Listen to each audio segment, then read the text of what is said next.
It's been a busy few days with all kinds of Helix updates and doing videos about Fractal, which some people kind of lost their mind over. So welcome back to another video. This is looking at some of the patches that I have made available for free on Line 6 Custom Tone using the 3.0 update for the Line 6 Helix, because I was asked to kind of do a little bit of a run through of the build process for the diesel amp and for the acoustic. So this will be quite a quick video, to be fair, and hopefully you'll be able to hear everything, because I've kind of just thrown the condenser mic up, and let's see where we're up to.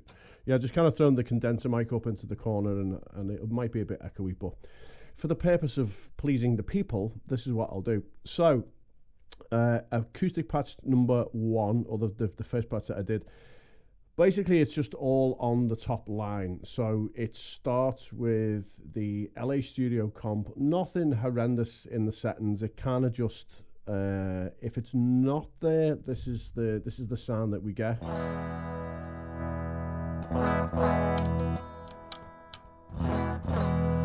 For the acoustic, I tend to use the neck pickup on the guitar. Guitar I'm using today is a EVH Wolfgang. Normally I'd be using a Luke, but for the sake of, I've fancied something a bit different, and I'm playing the EVH. So if I turn this compressor on, noticeable difference. And there's two ways of doing this. You can either use the LA Studio comp. The peak reduction is at 6 and gain is at 6.2. I mean, realistically, I could probably just pull that back a little bit and reduce some of the harshness, if you like. Or you can use a kinky boost for that. Same thing, put the kinky boost in, take all the gain off, and kind of have like a clean control. Then we hit the Acoustic Sim. For this one, I'm using the Jumbo model because I like it. It seems to be the better one out of the lot, and the piezo sound at the very end is also good. And then that gives us our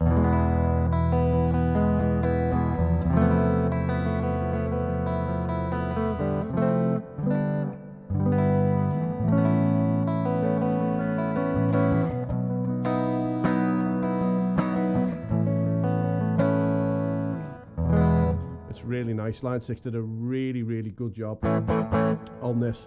I was involved in the beta testing stage as well, and when the Acoustic Sim was put in and I was trying it out for a week or two before, wow, kind of blew my mind. Like a Celine Dion record, blows your mind. Then Snapshot number 2, we hit a 12-string simulator. So again, I will stay on the neck pickup.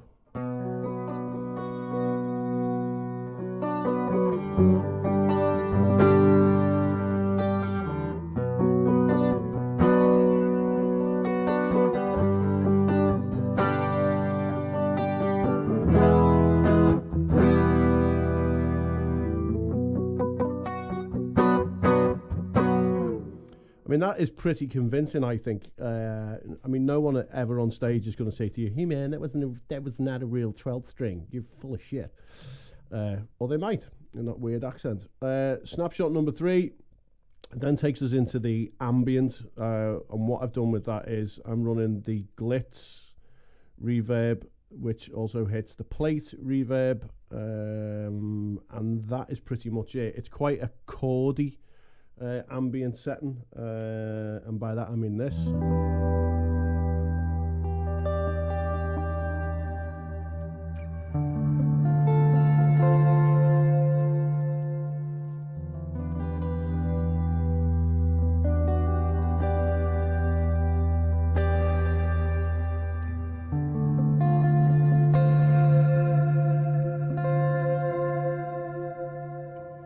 I mean, there is a lot of verb on there, a lot of verb, but you know, ambient sounds can be, it can either be too much or too little, and obviously some people will run a selection of delays and a chorus and and to me, I just can't, if I can get a couple of really nice reverbs,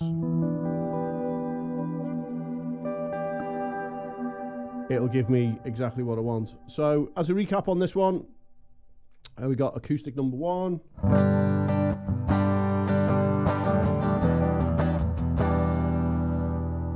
which again is the LA Studio Comp and Acoustic Sim, and the mode is Jumbo. I've altered the body slightly there as well. Snapshot number 2 takes us to a 12 string. The settings are kind of just stock for that, so obviously depending on what guitar you're using, you're going to realistically have to adjust this to get it to sound right to your ears, because you know that's kind of how that goes. Ambient setting gives us 2 of the reverbs, which gives us the glitz. It's all stereo as well, then into a plate, and right on the end there is a parametric. The reason for the parametric is every guitar is different.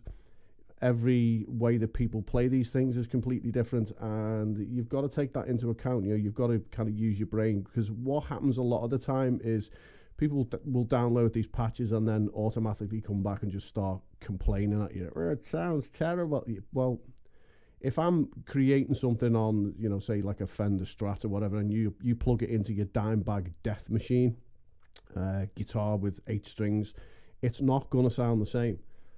So just bear that in mind. That's as polite as I can be.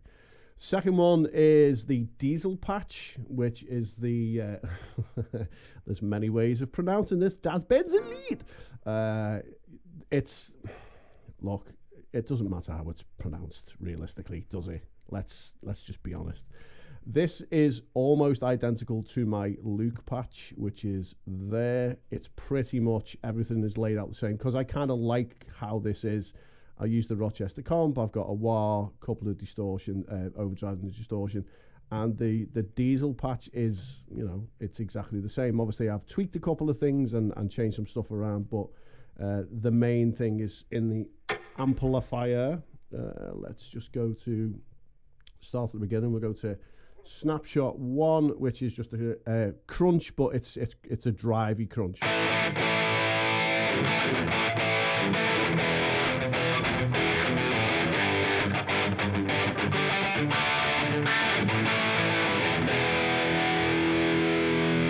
I'm aware you're going to be hearing the string noise off the guitar as well. I can't do nothing about that at the minute. The next Snapshot, which is Snapshot 2, kind of brings the delays into play and also kicks in the Minotaur as well. I'm really liking the Minotaur at the minute. I was always kind of a fan of the 808 Tube Screamer, but the Minotaur is the one that kind of really turns me on and gets me floating my boat.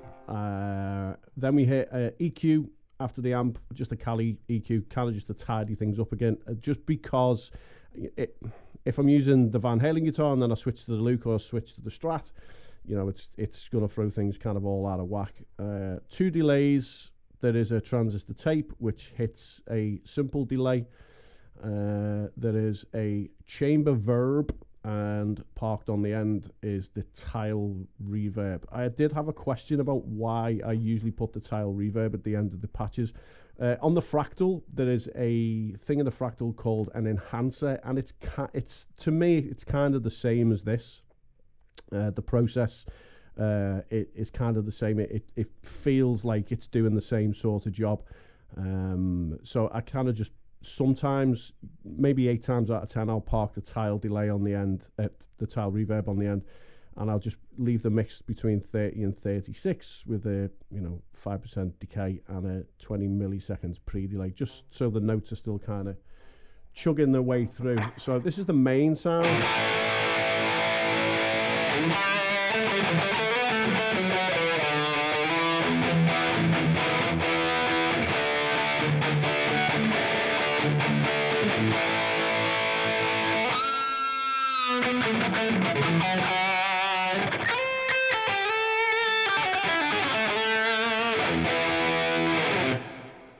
So the delays, realistically, there isn't a shit ton of delay on there, but there's enough to give it some space for chord work. That realistically is called main, but it could be called your rhythm, but name them yourself. And then this one, the big delay, this kind of really wakes everything up. The mixers on both delays kind of increases significantly, and when you hear this at first, there's a lot there, almost too much, but realistically it's not, because it doesn't get in the way.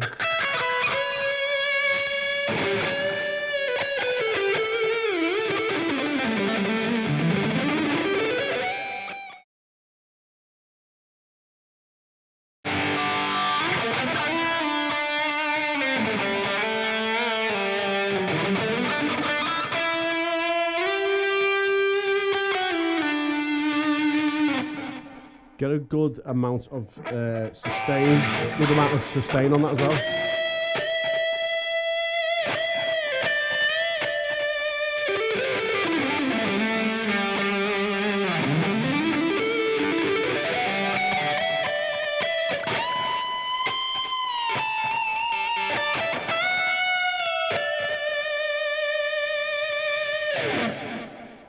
So while, you know, when you hear it first, you'll think, Jesus, that is a lot of delay. It is, but that's what gives it space and gives it feeling and gives it all the nice stuff when you're in that moment of, you know, solo into Purple Rain or whatever it is that you're doing.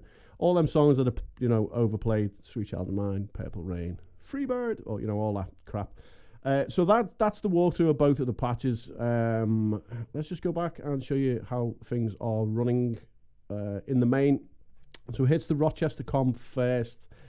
There is a wah there. We all know what a wah sounds like. I'm kind of loving the Chrome Custom at the minute. That it was always the Weeper for me. I really like the Weeper, but the Chrome Custom, I don't know, it's got a little something special going on. Kinky Boost, which is always on. Why? Don't know. Just kind of like the sound of it.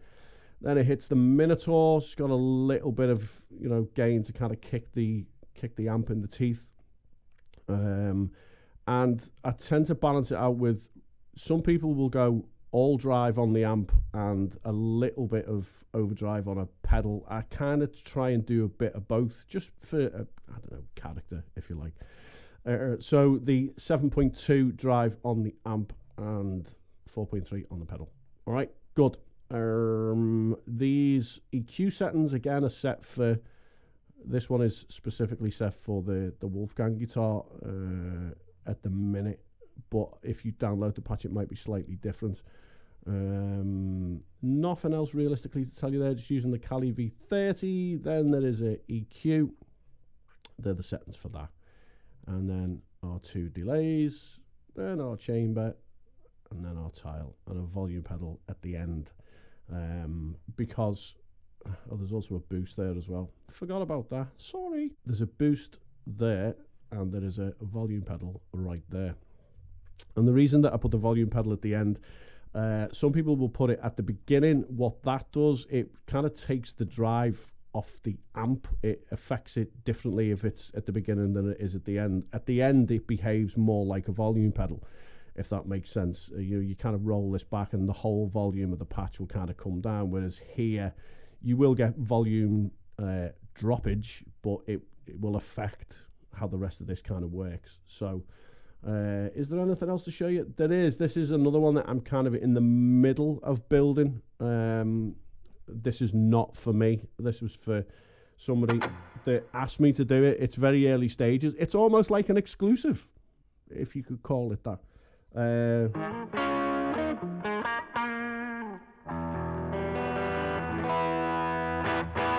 It's very quiet at the minute because I've not really boosted anything, but Rochester comp again at the beginning. There is the Poly Capo, the Scream 808, which will probably get changed to the Minotaur, EQ, and then the Princess, kind of standard. There's not really a lot going on there. I've not fiddled with it enough. Not fiddled with it.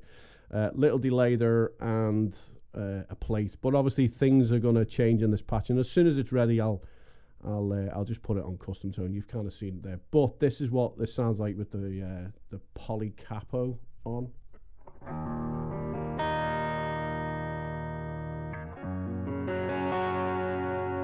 I'll turn that off.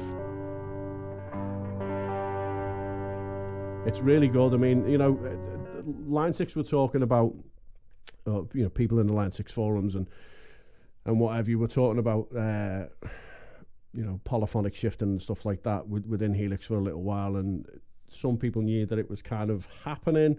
And when it did arrive, it did not disappoint. It's an outstanding thing that they've done. You know, it's really kind of upped the game. And if you saw the video that I was talking about the other day about Helix versus the Axe 8 from Fractal, and the Helix just kills it off. It just absolutely destroys it now.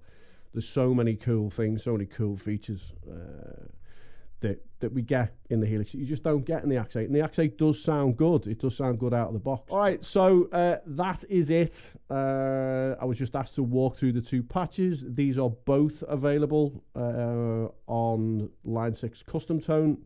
You can run along there and get them. The Diesel video is up as well under the Helix 3.0 title, and the free acoustic patch is also available with a link in the list of videos there that you'll be able to see it. Just go along, click on the video, click on the link, go and download it, and come back and tell me how it worked out for you, and if you need any help, then I'll gladly help you, because I'm an all-round top nice guy.